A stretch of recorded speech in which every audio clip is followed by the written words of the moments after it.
you hadn't figured it out by now, we start a new series today entitled Staying in Love.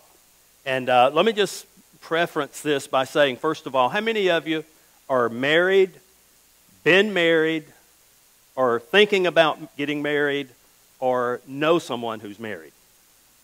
Okay, then it'll hit all of us then today.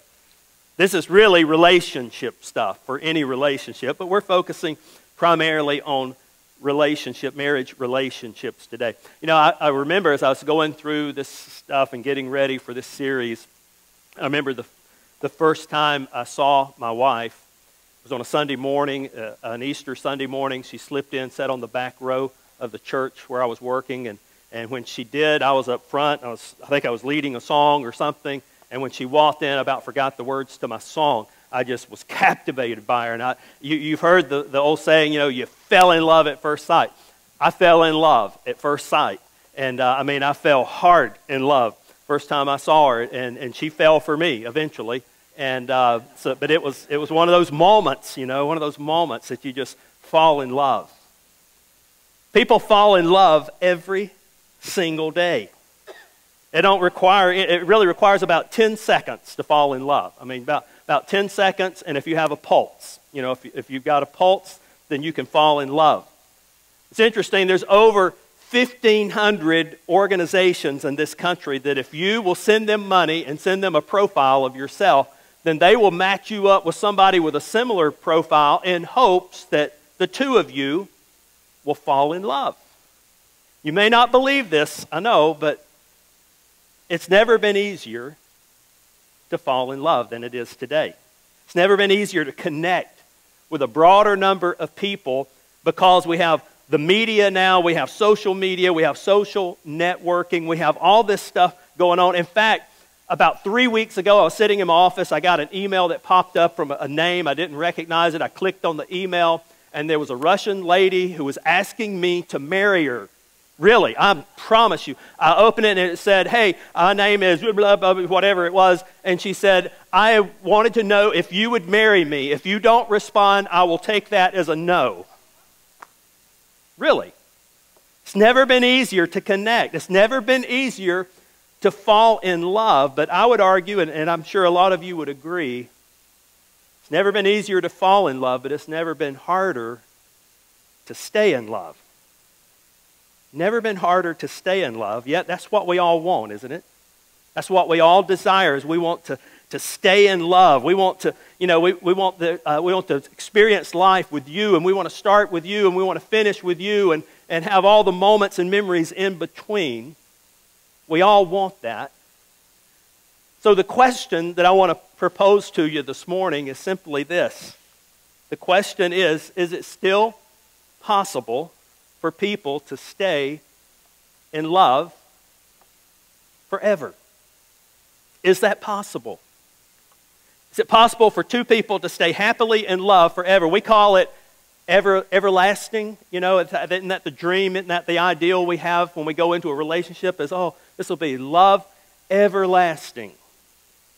We don't want just a relationship. We just don't want to survive the years.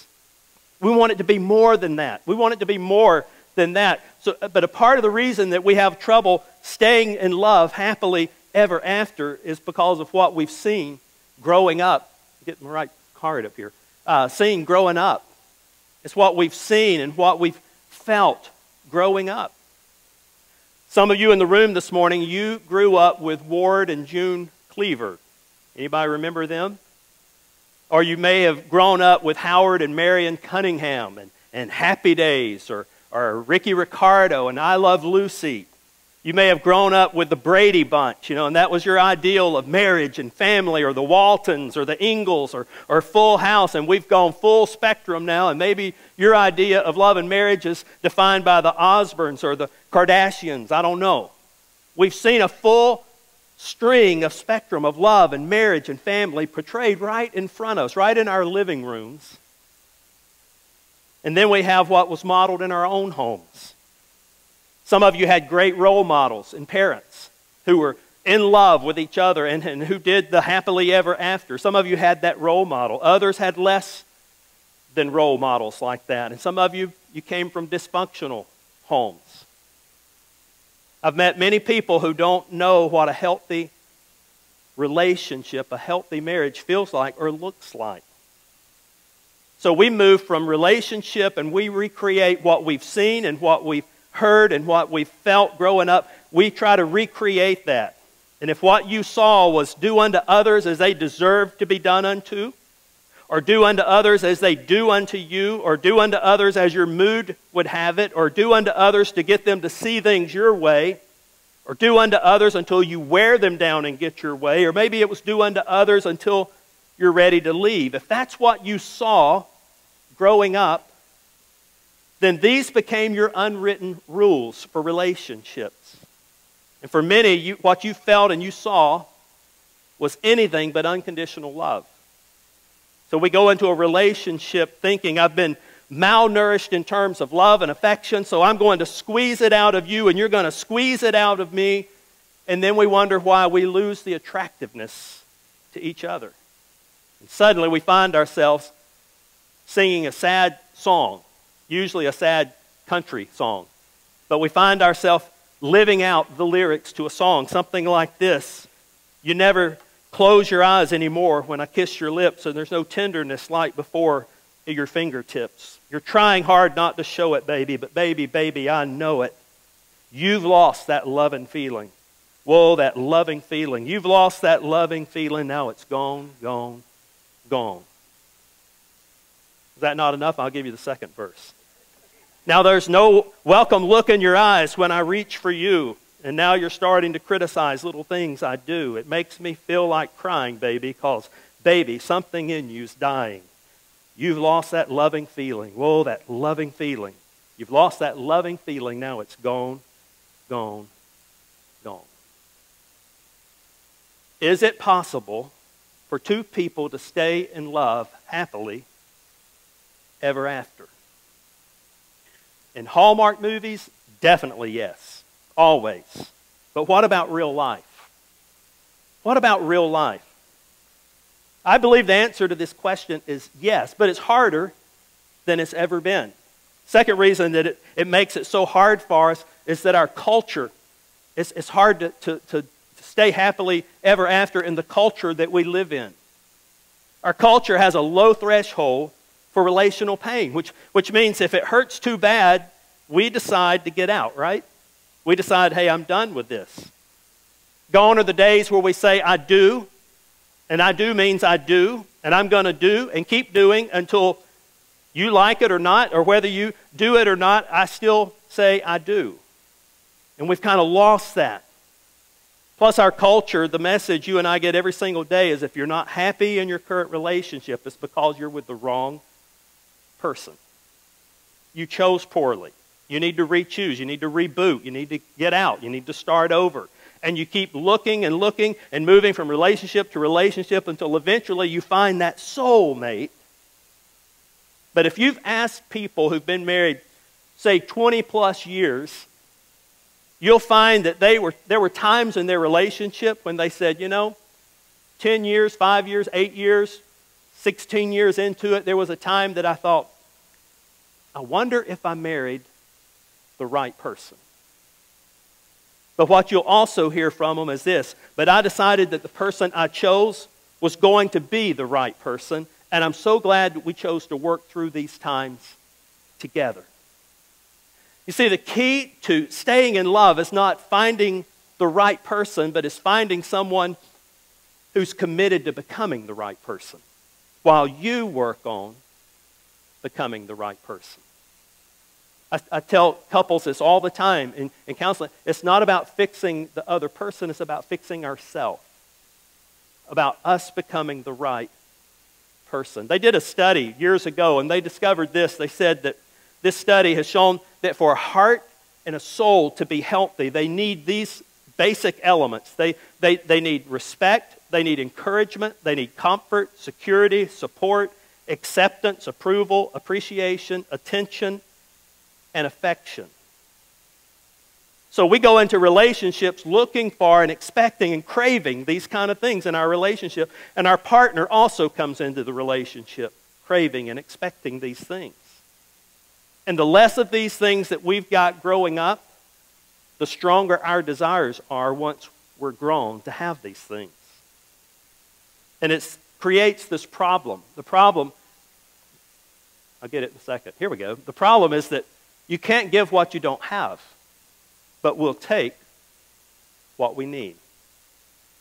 You can't give what you don't have, but we'll take what we need. We'll attempt to take whatever we need from the other person, even if they don't have it to give. And here's the problem. The less and less of these things that are available, the harder it'll be to maintain a healthy relationship.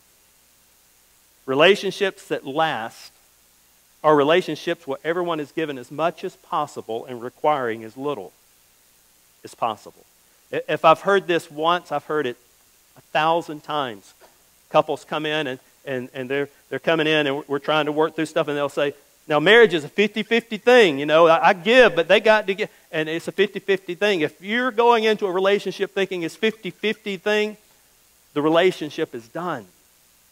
Because you've got half of a relationship, basically, is what you're looking at.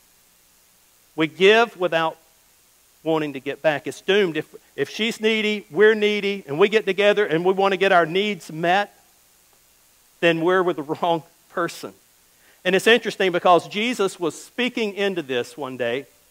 His disciples was with him, and he spoke some words that give us a foundation really for an enduring relationship. What to do to make love last forever. And it's so simple. It was so simple, so counterintuitive, and it was not a part of the way that people normally thought. In fact, it's an unrealistic idea. It seems so impractical, and we're tempted when we hear this, Jesus' instructions for building a foundation for lasting relationships. When we hear this, we often ignore it and we'll say, well, that's fine, but it's not that easy. But it is so simple, so available. And Jesus gave it to us in John 13 and verse 34. 3 words. 3 words that will revolutionize your relationships. It'll revolutionize your marriage, your home. And Jesus said this. He said, now I'm giving you a new commandment. Okay, you've got all the others. You've got the 10. You've got all these other things. He said, now I'm fixing to give you a new one. Listen up. Get out a pen and paper. Here's the key. Here's the key to lasting relationships. Love each other. Love each other. And I know you're sitting here going, what? That's all you got? I mean, this is it? This is all you got? You needed to study a little harder this week, this past week, if that's all you got. I mean, we're struggling right now, and I got her here, or I got him here, and I mean, they're finally here, and I was ready for you to just lay it out there, buddy, and just tell them like it was. And this is all you got for us? Making love last forever, and you're just saying love each other? That's it?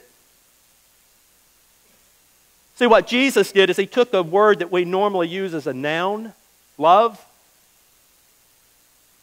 and he made it a verb. He made it a verb. He made love a verb. I love what William Barclay says, and he's describing this kind of love. He said, it is the spirit and the heart which will never seek anything but the highest good of its spouse. It doesn't matter how the spouse treats them. It doesn't matter who they are. It doesn't matter what they've done. It doesn't matter their attitude. It'll never seek anything but their highest and best good. Scripture had a word for this kind of love, and the word was agape. Agape love. And Jesus, when he said love each other, he was saying, here's what I want you to do. It's an imperative. It's a command. I want you to go, and I want you to love, or agape, each other. Now, I know love is something we fall into like a pool, or we fall out of like a high chair. It's a noun, he said, but agape love is making love a verb. It's actually doing something. It's not something you have, but it's something that you do.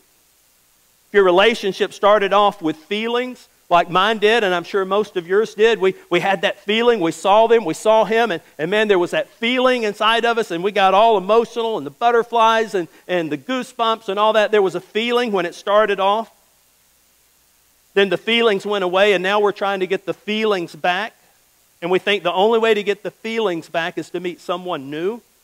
Because let's see, when I felt most love and I felt all those feelings, it was when I met that person, that new person. And Jesus says, no, if you want to rekindle the fire and the passion and the love, he said, quit treating love like a noun and start treating it like a verb. You may be saying, well, I don't feel it. I just don't feel love. Well, let me help you.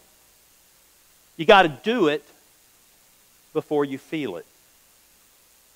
And that's kind of a foreign concept to us today, because we want to feel stuff, don't we? We want to feel it. We want to be moved first. And if you move me and you make me have all these feelings, then I'm going to take a step and do something. But Jesus was saying, hey, I'm not commanding you to feel something. I'm commanding you to do something. I'm commanding you to make love a verb. And the goal isn't to recapture a feeling. The feelings, they're like the caboose of the train, okay? The feelings start out as the engine. When you see that person, you meet that person, the feelings are driving the train, buddy. It's like, oh, wow. Oh, I'm in love. Oh, I'm seeing stars. And the feelings are the engine. But once you get into that relationship, the feelings move to the caboose. And then love becomes the engine. It's a choice that you make. It's a decision that regardless of how I was brought up or what I saw or what my models were growing up of what a relationship was to look like, we've chosen to place ourselves in a relationship not based on feelings, but on a choice. I love what Jesus said. He didn't just stop talking about to love each other. He went a little bit further and he explained it. And he said, you're to love just as I have loved you. You should love each other. Just as he loved us, he said, I want you to love the people in your life the same way. This is the kind of love Christ had when he commanded us to love each other and to act in love and to demonstrate love toward each other. And it requires a break from our past and break from the way maybe we've been taught to think and trained to think. He said this requires a break from all that. It's not as you, he said, love them not as you've been loved. We're to love each other not as we've seen demonstrated by others. We're to love each other not in a reaction to how others have treated us. We're to love each other, and we don't take our cues from our parents, our friends, our culture, or social media. He said, but I want you to love like I love. In other words, he's saying, take your cue for love from me. And then later in the New Testament, Paul comes along and Paul just kind of reiterates this new commandment that Jesus had given about loving each other. And in Ephesians 5:21, he said, you're to submit to one another out of reverence for Christ. Submit to one another out of reverence for Christ. The bottom line, the foundation for the starting block for people who are going to fall in love and stay in love, according to the scripture, he said, is mutual submission. Mutual submission. What does mutual submission mean? It's saying in a relationship, you're the priority. You're first. No, you're first. No, I insist, you're first. No, you're first. You're the priority. It's kind of like, have you ever gone to a place, I did this a few weeks ago, was going into a restaurant and there was a couple of elderly ladies and a man that was coming in front of me, and when they got there, I reached to grab the door, and the two ladies walked in, and the man got the door, and he said, you go. And I said, oh, no, you go. You're with them. He said, no, you go ahead. You're a young guy. And I'm like, well, thank you. But I said, well, we were back and forth, just standing at the door, just going, you go. No, you go first. So we got through the outer door, and we got to the inner door, and it started all over again. Oh, you go. No, I insist. You go first. And that's what submitting to one another out of reverence for Christ is all about. It's say, hey, you're the priority. No, you're the priority. No, you first, your needs first. No, I insist, your needs first. Submit, it's to place oneself under the authority of another. It's a choice. It's a decision, regardless of who I am, what I brought into this relationship, who I'm related to, whatever. It doesn't matter. I'm choosing to place myself under you. Putting you first. It's a decision. It's a choice we make. And when you find couples that have been married 10, 15, 25, 45, 60 years, you'll find couples that figured out the submit to one another out of reverence for Christ. It's a decision. We've learned to love each other, but not the way we've seen modeled. We've learned to love each other the way we understood that God, through Christ, has loved us. And even though the odds were against us, we've taken our cues from the Father who illustrated His love in the most amazing way when He gave His Son to die on a cross for our sins. In learning to submit to one another, we take our submission cues from the Savior who submitted Himself and gave up His life on behalf of ours. So is it possible for two people to fall forever in love together? Yes.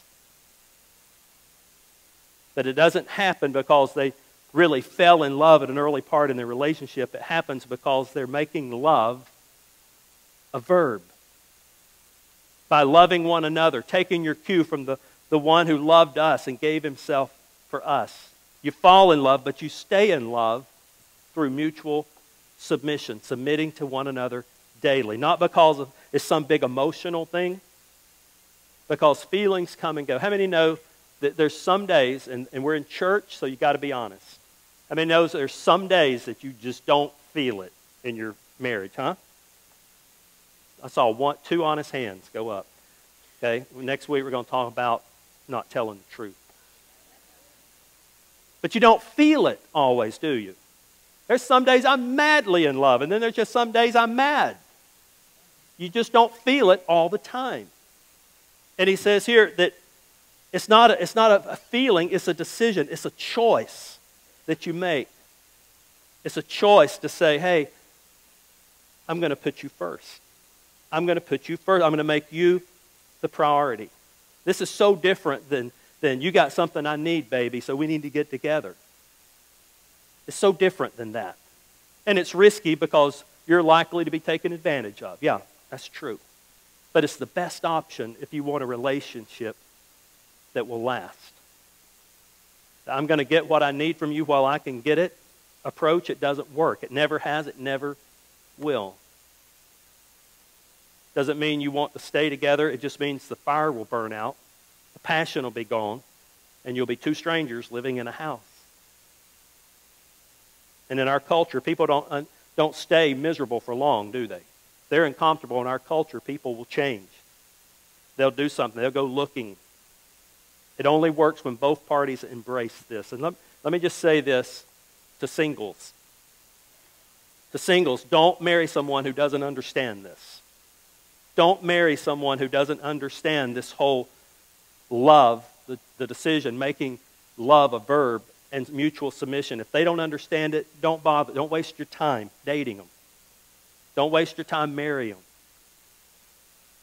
Make sure they understand this. So, is it possible for two people to stay in love forever? Yes. The key to staying in love is not finding the right person, but being the right person. And finding someone that you can mutually submit to and that you can love, making love a verb. Love's a verb, not a noun, and you fall in love with a noun, but you stay in love with a verb. Agape love for couples. We're to love each other as He loved us, and I can't think of a better example. And Dan, can you go ahead and come on up? Can't think of a better example of John 3:16. We know that one. For God, what, so loved the world? A noun? Yeah, God is love. God so loved the world that He didn't stop with a noun, that He made it a verb. He said that He gave. He gave His only Son so that whoever would believe in Him wouldn't perish but have everlasting life. God made love a verb. And if we want relationships that will last, then we need to make love a verb. Not something we have, but something that we do. I know it's kind of different this morning. We're talking on marriage, things like that. We'll be doing this for the next few weeks, and next week we're going to break down more of Ephesians 5, where he talks about what a husband is about, what a wife is about. But it starts with understanding that there's one who loves us. And if we're going to love like he loved, then we need to understand his love, don't we? And he has an incredible love for you. That he loved us so much that he gave himself for us. And that's where a lasting relationship will start.